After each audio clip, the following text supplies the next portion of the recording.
Okay, folks, it's your buddy Mike Messier. I'll put a little light on the situation. There I am in the spotlight, losing my Mike's Instant Movie Review. Crack.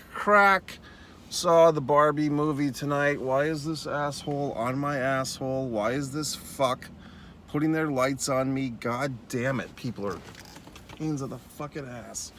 So we got this fucking weirdo sticking his goddamn lights up my ass. So I mean, it's just, you can't win in this fucking world, you know what I mean? But thanks, asshole, I'll take the backlight, you fuck. So let's talk about Barbie. So this is Barbenheimer weekend. Look, folks, if you like the movies, if you like the big movie feel, I didn't expect to see women, dressed in pink at the theater. Some women, a particular woman had her hair dyed pink. Not just, white girls from the valley, but all types of women were in tribute to this Barbie doll, to this movie. So that was nice to see. Hey, look, folks, there's this big writers and actors strike going on right now, in case you've been sleeping under a cave, if that's possible. And so these types of cinematic attractions, as it were, they might be in jeopardy. They are in jeopardy because right now, in theory, people are not even supposed to be promoting movies that are done. So the Margot Robbies, of the world won't be strutting that Barbie promotional material onto the View anytime soon, which is tough because, look, we all like escapism. We all like fucking movies. I've said this in other reviews and rants. Everyone says, Hollywood can go fuck itself, fuck Hollywood. But yet you all watch fucking Netflix and chill. And if there's a movie that everyone's talking about, you want to see it just like every other asshole. So there you go. So now about this movie. Should you see it? Should you not? I think so. I know that there's going to be some people, I can already hear their voices. I just, clicked on my...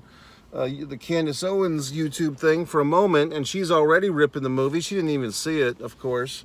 And I think there's going to be a lot of people who kind of prejudge this movie, or they see a click or something, and they decide, this is all the catchphrases, too woke or post-woke, modern, existential. It's a goddamn movie. Is it entertaining? Yes. I mean, look, I think they being the filmmakers, and Greta... Is her name Greta Gerwig, the director lady? Good job, Greta. I think they did about as good a job as you can do with this type of material. I mean, let's face it. This movie is about a doll, okay? So, I mean, I don't see a Cabbage Patch Doll live animation movie, unless I'm forgetting something. Did they ever make a G.I. Joe live action movie? I think they did, actually. Was that The Rock in that or something? But in any event, with this... I think, they did the best they could. I really do think that. I think they made the absolute best movie they could, better than I thought it would be. I wasn't really sure what I was expecting. I kind of thought that the Ryan Gosling character of Ken would be, kind of a weak simp. But, Ken kind of has a metaphorical set of balls in this thing, not a literal, obviously. But Ken kind of, spoilers, I'm sure you've seen the movie. Ken kind of becomes the antagonist. He's been friend-zoned for 100 years, and he's pissed off about it, and he gets to sing in anger. The movie starts off, I mean, I thought, like, when the movie first started, and look, there was a big crowd tonight. I was lucky I had a chair empty next to me, but then there was all types of people. I'm in Jacksonville, Florida, and suddenly this is Film Town, USA. Because every time it seems like, first with the Sound of Freedom, and now with Oppenheimer and Barbie, it's just like these theaters are filled, and you have to fight for a good seat. And I was on the app today, honestly, for probably a total of 30 or 40 minutes, negotiating the Cinemarks, the fucking AMCs. Where am I going to see this movie? What time? Where's my seat? So I switched it around a bunch of times until I got a seat that I wanted. I saw it on a nice Dolby AMC screen. The crowd was there, a big time crowd. It felt like a big fight feel. I mean, that's all I can say. Big movie feel. And there was laugh out loud moments in the audience. I mean, I'm not an easy mark. I don't just laugh and shit and giggle about every goddamn joke. But I did find myself laughing a couple of times, and surprisingly, guess what? I got maybe touched emotionally a few times. I will say that Greta, if she did make this choice, she probably did. The casting was superb with Margot Robbie. My God, I'm glad that she got a movie. I've seen the last couple of her movies, and they haven't been that good. No offense, but Babylon, and then another one. And it just seems like she always gets caught in these fucking, high thinking period pieces that are fucking weird. And they're just like, oh, let's make a movie of Babylon. And there was another one that came out within a month of that one, where it's like some fucking tribute movie to the 1930s Hollywood. And she's some great dame from the 1930s. And she's caught up in some bullshit.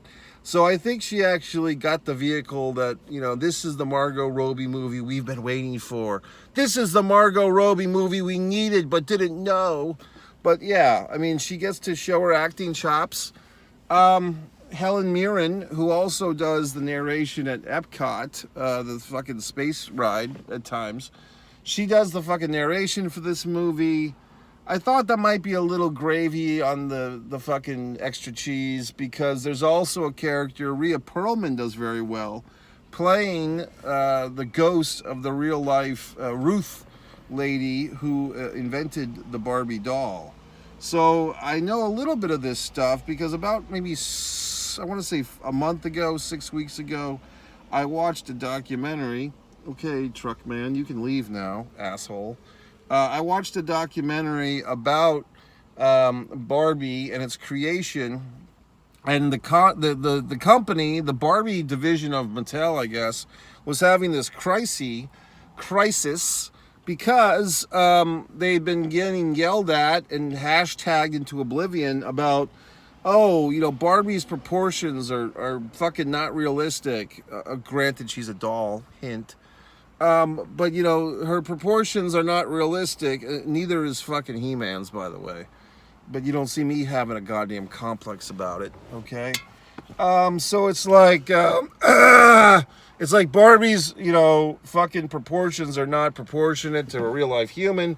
We have to change all the Barbies, but then guess what? All the clothes don't fit, and the fucking house doesn't fit, and the fucking Malibu surfer or the Malibu, fucking jetpack or the fucking Jeep. None of that shit fits because everyone hashtagged them because we need a fat Barbie. We need a hefty Barbie or a size whatever the fuck Barbie. So, interesting doc. And they went into the history, and this Ruth lady was pretty interesting. And so this movie also, look, I saw the doc 5 or 6 weeks ago, but I didn't sit there and study it with the Notebook, okay? I've never seen that movie, The Notebook, other okay. But I just sat there and I was entertained by it, the doc. And now this movie, obviously, all the money in the world, went into this thing. I mean, I can just tell, I'm in the biz, as they say, and I can just tell this is a high-budget thing, a lot of set design, costume design, etc. design. Margot Robbie. I mean, let's just have it a little side here. I mean, she is just one of the prettiest women ever, at least that I've seen. Okay, and yes, I've never met her personally, but what a flawless beauty. I know that she first got her big deal in The Wolf of Wall Street, and then it was this thing and that thing and the other thing and the fucking Batman or whatever the fuck, not the Joker's, the bird or whatever the fuck. So I mean, she's quite beautiful, okay? And she's a great actress, and she has comedic chops. So I mean, what a package there. Hey women, why can't you all be like Margot Robbie? Make me a goddamn Margot Robbie doll. Make me an AI Margot Robbie, the doll, and all the women in the world can compare themselves to her. Which is kind of the point of this whole goddamn Barbie controversy, because what was thought to be a toy of empowerment became a toy of depression for the nation's women and girls. So, I mean, it's an interesting fucking story. This movie tries to promote itself as, if you love Barbie, you'll love this movie. If you hate Barbie, you'll hate this movie, or whatever the fuck. If you love Barbie, you'll love this movie. If you hate Barbie, you'll love this movie. They're trying to have both ends of the candle there. And I mean, but I think they do a pretty good, they do about as good as you could fucking do. You know what I mean? That's because so many assholes like yourselves are out there, and you're thinking, oh, Mike just called me an asshole. You know what I mean. Not you, but the person sitting right next to you is a total fuck who goes on social media and hashtags all these things. But you, the actual you're great, okay? So just subscribe and like and all that horse shit. But basically, the whole movie's a wink and a nod and a sparkle in the eye. I'm trying to think if there's any other thing I can decide. The opening round, I was a little concerned, like the opening few minutes, because it's like, you do feel like you're getting lectured about how great this fucking Barbie is for a few minutes, and then you do feel like someone had the fucking checker, the checkboard, like, oh, we got to check off every nationality, every ethnicity. Oh, wheelchair Barbie. I mean, is there a wheelchair Barbie? I hope there is. But, wheelchair Barbie's in this movie, but she's in it for like 2 seconds. So, I mean, and in case you didn't fucking know, I guess I'm your conduit to the Hollywood world. There are incentives, financial incentives, for these movies to multi-diversity cast now, and to cast people with physical different abilities. I guess you don't want to say disabilities, you want to say different abilities. How's that for politically erect or correct? All these fucks. Everyone's here to go get Taco Bell. I wanted Taco Bell. I get there, there's about 15 fucking cars in line. And then I'm like, do I really need this fucking grease and this fucking cheese and this fucking wheat flour in my belly right before bedtime? I can go home and make a nice tuna fish sandwich for myself. But I still want that goddamn grilled stuffed steak cheese, whatever the fuck. So I'm fucking having my own existential crisis. A lot of existential crisis in this movie. But, because Barbie's in Barbie Land, and then it's like, okay, and they're all named fucking Barbie, by the way. So it's like, they just call Margot Robbie, who's like the lead Barbie, they call her stereotypical Barbie. Then you have that actress chick who's in everything now, and she's like the president Barbie, and she's African American or black. What's your choice? If you happen to be one of those, please leave a comment and tell me what to say, because I have no fucking clue anymore. But that lady who's in every goddamn movie, she's usually the star of her fucking movies. This time she takes a back seat, but she likes that nice big residual check she'll be getting for the rest of her life. Hashtag SAG strike, okay? So she's in this fucking thing as the president Barbie. I did notice someone. I did recognize someone. Wow, time flies. What's the lady's name? America Ferrara plays the owner of the Barbie. Like the owner of stereotypical Barbie, whatever the fuck. And she is in the real world, and she's like a fucking grown adult now, and she has her own little daughter that looks pretty much just like her. I don't know if that's her real life daughter, America Ferrara, I'm saying. And I do remember her and I remembered what I saw her in. She was one of the ladies in the Sisterhood of the Traveling Pants, along with Blake and whatever the fuck. The lead of that thing, the Sisterhood, actually fornicated with a person I knew, some fucking Sage Francis guy. I was going to say a Sage Francis fuck, but he was nice to me. I was nice to him. He was a poet guy. And he was banging whatever the fuck her name was for a couple of years. So good for him, good for her, good. I can't remember who the lead chick was, but she was like a big deal. Amber something or other, Amber, not Amber Heard, but the other Amber, I think, whatever the fuck. So let's go back to this movie review. It's fun, it's exciting.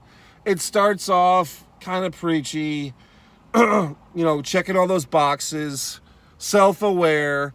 And I'm willing to go there with it because the movie was good, and so yes, some of the woke existentialism and all that art house shit, it's going to lose some people, but I'm telling you, I think the people that are not going to like this movie are the ones that aren't going to go see it. You know what I mean? So it's like they're like the fucking Candace Owens, who I do like her, but she's opinionated and she doesn't which we all, hashtag opinionated. We could all be fucking opinionated. But she doesn't take accountability, like when her friend Kanye's a weirdo and so forth, you know what I mean? So I mean she's got her agenda, I've got mine. But she's saying, "Oh, don't even see the movie." Okay, thanks, Candace. I'll see what the fucking movie if I want to. Don't fucking oppress me, okay? So I did see the goddamn movie, and is it a little wokey and a little fucking whatever the fuck? Of course, but it's still good. I mean, if it wasn't good, I'd be honest and say it sucks and don't see it. But I'm telling you, it's good. And I thought Gosling is kind of the, I wouldn't say the MVP of this thing, but I think he more than holds his own. Ken is not just an accessory. Ken has his fucking shots in this thing. I am Knuff. Funny, just funny shit. I didn't understand. I mean, some of these like supporting things like Midge, the pregnant Barbie friend, that joke was lost on me. I guess I forgot that from the doc. The Barbie with a fucking video screen in her back, I forgot about that. I don't know if all that stuff was in the documentary. Some of Ruth's skeletons kind of are talked about. The thing is, you can definitely see, like, this is coming from a pro. I mean, obviously, because it's the fucking Barbie. It's Mattel's in on this gimmick. But they're basically pushing how great Barbie is. But then they have, like, self-effacing jokes throughout the whole thing. Very similar, if you think about it, to when Ricky Gervais does all those goddamn, SAG-AFTRA fucking award ceremonies or the Golden Globes. Like, whenever they get Ricky Gervais and everyone gets all fucking hot and moist about it, oh my God, he's going to roast everyone. He's going to tell Jeffrey Epstein jokes and he's going to do this and ooh. And then he goes out there and kills it.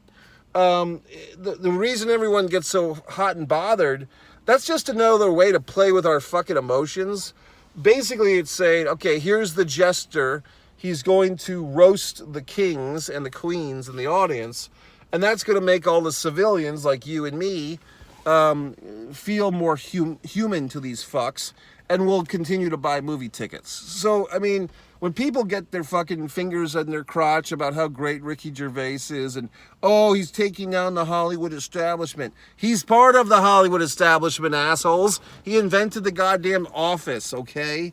He's playing you like a fucking fiddle. Or the evil Hollywood, types are playing your ass, okay? They work you. You don't work them. You're paying the money to see them on the big screen, not the other fucking way around. So, I mean, just when people think that they've got one up on things, I like to say, no, you don't, idiot. So, what else? The movie was good. I mean, look, once again, I'm not going to fucking start a fan club for her again. But this Margot Robbie, holy shit, what a beautiful woman, what a nice face. There is a thing, I'm sure that some asshole wrote a term paper or a psychological exam at some point. When you see people, like when you see, Natalie Portman for 20 or 30 years, or Nicole Kidman, or Halle Berry, when you see these people, especially women, but even, I guess, for men, you see Brad Pitt, Tom Cruise, all these guys over and over again, it just gets reinforced. Oh, these are what good-looking people look like. But I would say that if you had never, like, you could bring out some guy from the fucking Outback, you know what I mean? And it's like, hey, here's Margot Robbie, and he never saw her before. He would be pretty impressed, too. But, I mean, she really does have a nice face. She's a great actress. I wonder, at times, not that I give a fuck, but there was, like, some video of her and Will Smith promoting a fucking movie they did together. And they seemed a little touchy-feely, flirty. Did they fuck? Who knows? Well, folks, go see fucking this, go see fucking that, do this, buy my books, upper right corner for all my links. At the end of this video, you might see some more links, you might not. One Man and a Camera Films, where you can see my movies that I write and direct. Not as much swearing, but, it's good. One Pro Wrestling and Sports Fan, One Pro Wrestling and Sports Fan. Tons of shit on there. It used to be subscribed to Mike Messier YouTube channel. Now you have me here, one Mike Messier, my Mike's Instant Movie Reviews, my Angry Life Rants, and anything that fits in the cracks. So Barbie, good job, Barbie. Let's go, Barbie. Haha.